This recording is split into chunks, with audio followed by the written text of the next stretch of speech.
Assalamualaikum warahmatullahi wabarakatuh. Kelas 11 MAN 1 Jakarta. Jumpa lagi dengan Ibu Kermawati, masih dengan pembelajaran jarak jauh sosiologi. Di kelas 11 yang akan Ibu bahas mengenai kelompok sosial. Jadi kalau kalian bisa lihat gambar di sini, ini adalah gambar beberapa kelompok di dalam suatu masyarakat atau disebut kelompok sosial. Sebelum ke materi, Ibu akan membahas tujuan pembelajaran kelompok sosial. Yang pertama adalah kalian dapat mendeskripsikan dasar-dasar pembentukan kelompok sosial.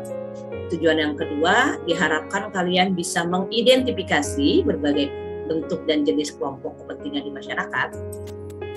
Tujuan ketiga, memahami karakteristik khusus atau partikularisme dan eksklusivisme kelompok. Tujuan keempat, memahami pola-pola hubungan antar kelompok dalam masyarakat. Tujuan kelima, mendeskripsikan dinamika kelompok sosial. Sebelum materi, kalian perhatikan peta konsep kelompok sosial di masyarakat. Yang pertama, dasar-dasar pembentukan kelompok sosial. Yang kedua, berbagai dan jenis kelompok kepentingan di masyarakat. Ketiga, karakteristik khusus atau partikularisme dan eksklusivisme kelompok. Keempat, pola hubungan antar kelompok dalam masyarakat. Kelima, dinamika kelompok sosial.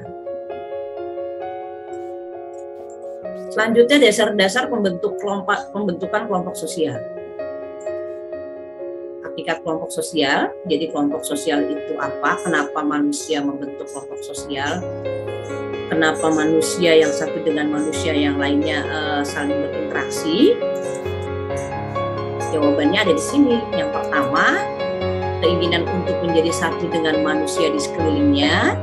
Yang kedua, keinginan untuk menjadi satu dengan suasana alam di sekelilingnya. Kalau kalian bisa lihat atau perhatikan gambar berikut, ini adalah gambar di mana setiap manusia akan selalu membutuhkan manusia lainnya dalam beraktivitas dan memenuhi tujuan hidupnya. Lanjut kita ke definisi kelompok sosial. Apa sih sebenarnya kelompok sosial? Kalian simak baik-baik. Kelompok sosial menurut para tokoh. Yang pertama menurut Mayor Polak, kelompok sosial adalah sejumlah orang yang satu sama lain memiliki hubungan, ya. Yang kedua, menurut Robert K. Merton, kelompok sosial sekelompok orang yang saling berinteraksi sesuai dengan pola-pola yang telah mapan.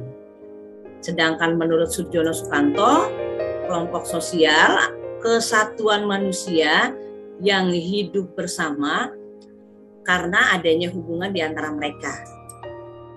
Menurut Joseph dan Roland, kelompok sosial, kelompok yang terdiri atas dua atau lebih manusia. Ya, kelompok yang terdiri atas dua atau lebih manusia. Menurut Hendra Puspita, kelompok sosial adalah kelompok nyata, teratur, dan tetap dari individu yang melaksanakan peran-perannya secara berkaitan guna mencapai tujuan bersama.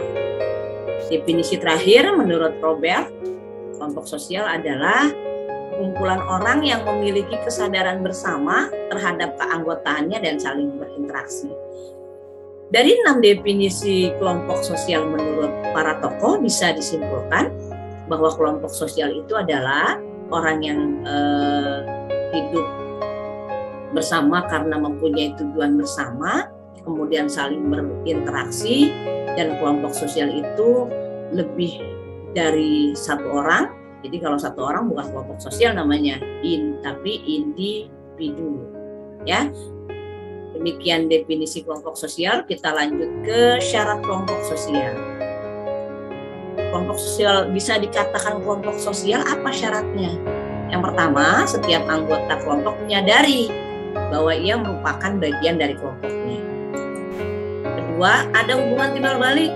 Jadi nggak saling diam gitu loh. Jadi kalau misalnya dalam satu kelas pasti ada yang berbincang-bincang, ada yang saling bercanda, saling tertawa. Itu namanya ada hubungan timbal balik. kemudian ada suatu faktor mengikat bersama, memiliki struktur, kaidah, dan pola perilaku yang sama, dan yang terakhir memiliki sistem dan proses. Jadi kelima poin ini syarat kelompok sosial. Ciri-ciri kelompok sosial, ciri-cirinya apa aja? Ya, kalian udah sering dengar banget kelompok sosial ini, kelompok sosial itu. Nah, lalu ciri-ciri kelompok sosial itu apa?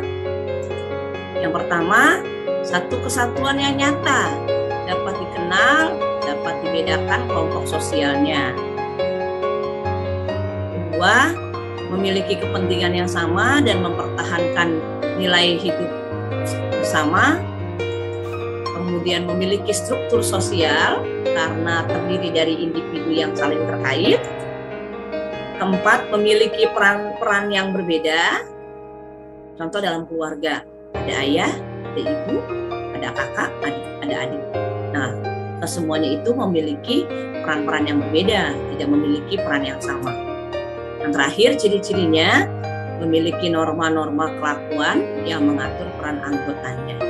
Keluarga mempunyai peran, norma-norma, kemudian sekolah juga memiliki norma-norma, kalian yang bergabung dengan eskul juga, eskul memiliki norma-norma atau aturan. Jadi dimanapun kalian berada, dimanapun kalian berpijak, akan terikat oleh ini, norma-norma kelakuan.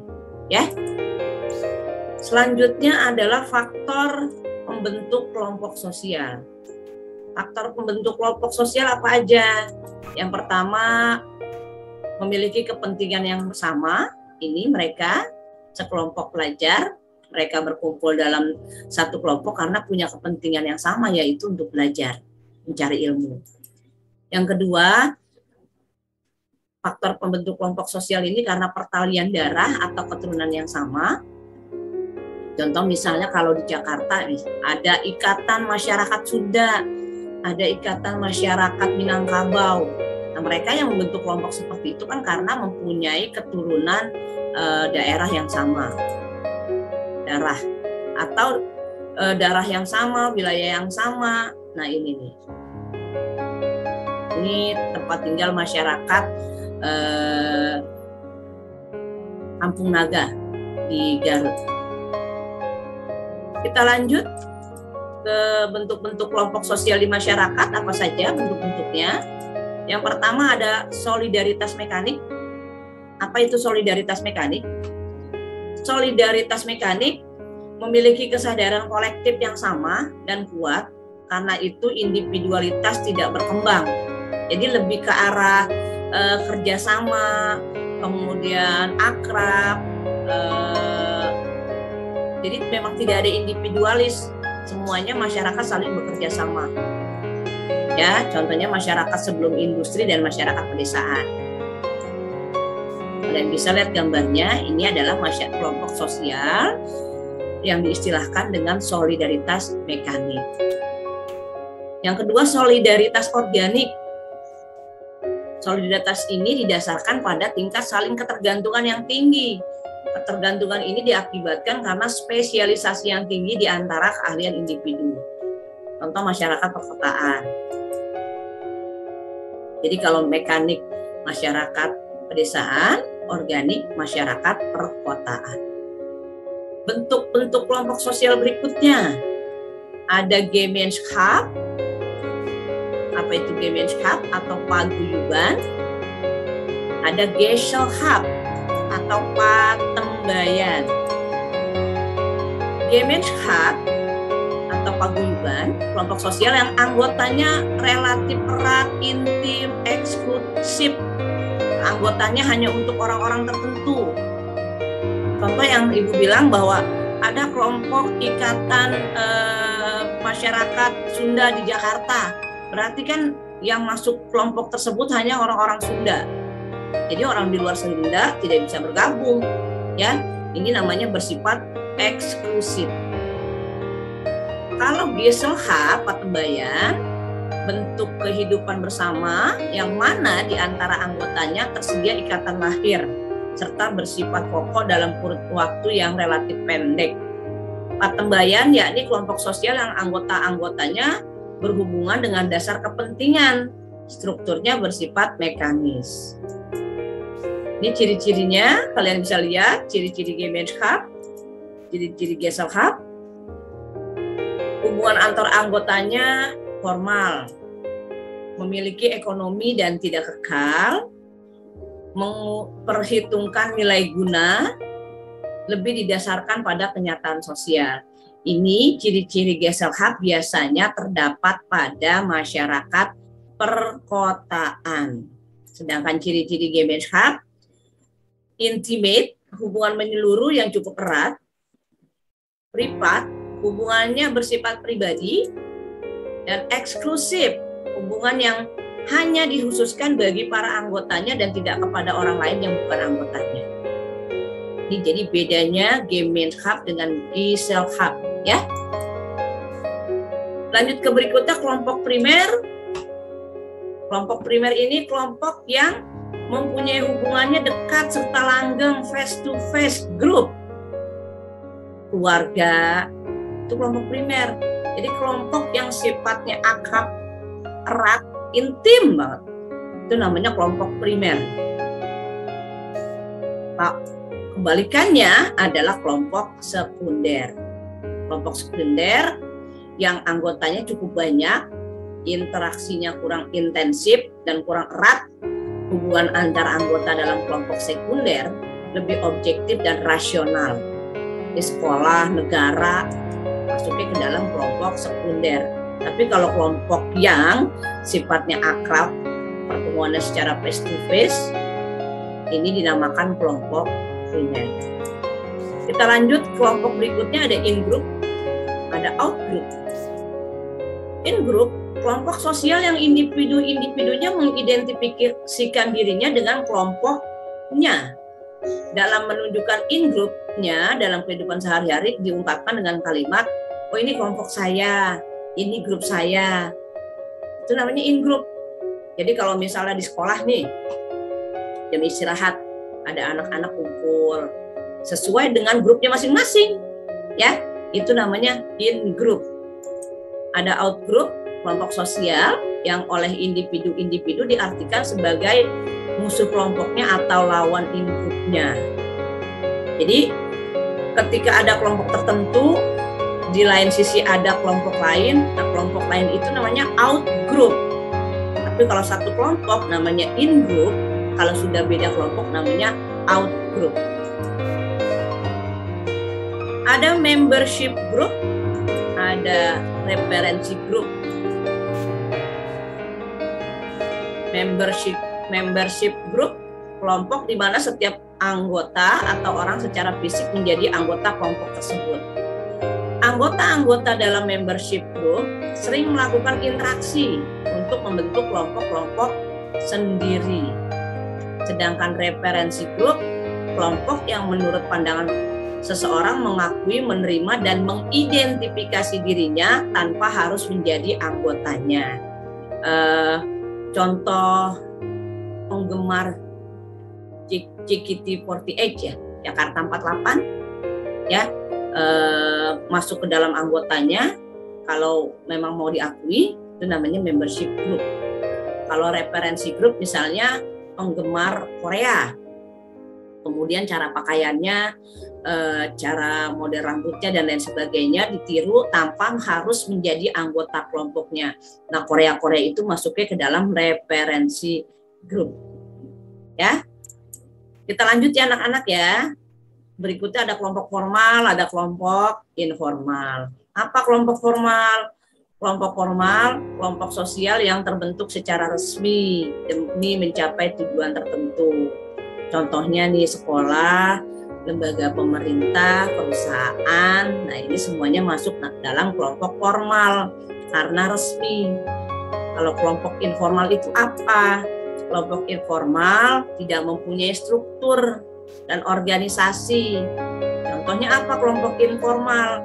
Contohnya teman sebaya, kelompok arisan, keluarga, teman bermain. Itu namanya kelompok informal. Jadi paham bedanya ya, kelompok formal dengan kelompok informal. Kalau formal itu resmi, kalau kelompok informal itu tidak resmi.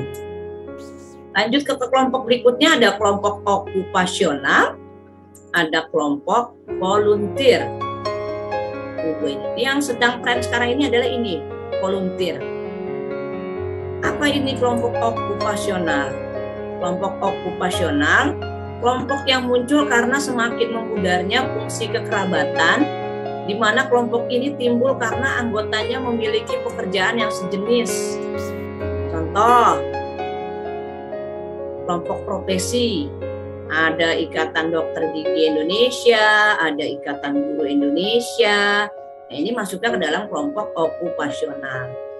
Sedangkan kelompok volunteer, kelompok orang yang memiliki kepentingan yang sama, namun tidak mendapatkan atensi dari masyarakat. Melalui kelompok ini diharapkan akan dapat memenuhi kepentingan anggotanya secara individual tanpa mengganggu kepentingan masyarakat umum. Contohnya kelompok para relawan. Jadi kalau kalian lihat di Wisma Atlet, tidak hanya tenaga kesehatan yang ada di sana, ada juga sekelompok anak muda, sekelompok masyarakat yang ikut bergabung dalam kelompok ini, kelompok volunteer, membantu tenaga kesehatan di sana untuk memperlancar segala macam kegiatan-kegiatan yang ada di Wisma Atlet. Ya, nah kelompok-kelompok mereka itu namanya kelompok volunteer. Atau misalnya konflik yang terjadi antara Palestina dengan Israel, di mana banyak relawan-relawan Indonesia yang datang ke Palestina untuk memberikan bantuan dan dukungan. Itu namanya kelompok-kelompok volunteer. Oke, anak-anakku kelas 11, demikian ya pembahasan kelompok sosial. Mudah-mudahan bisa dipahami dan dimengerti. Cukup sekian, tetap semangat pembelajaran jarak jauh. Wassalamualaikum warahmatullahi wabarakatuh.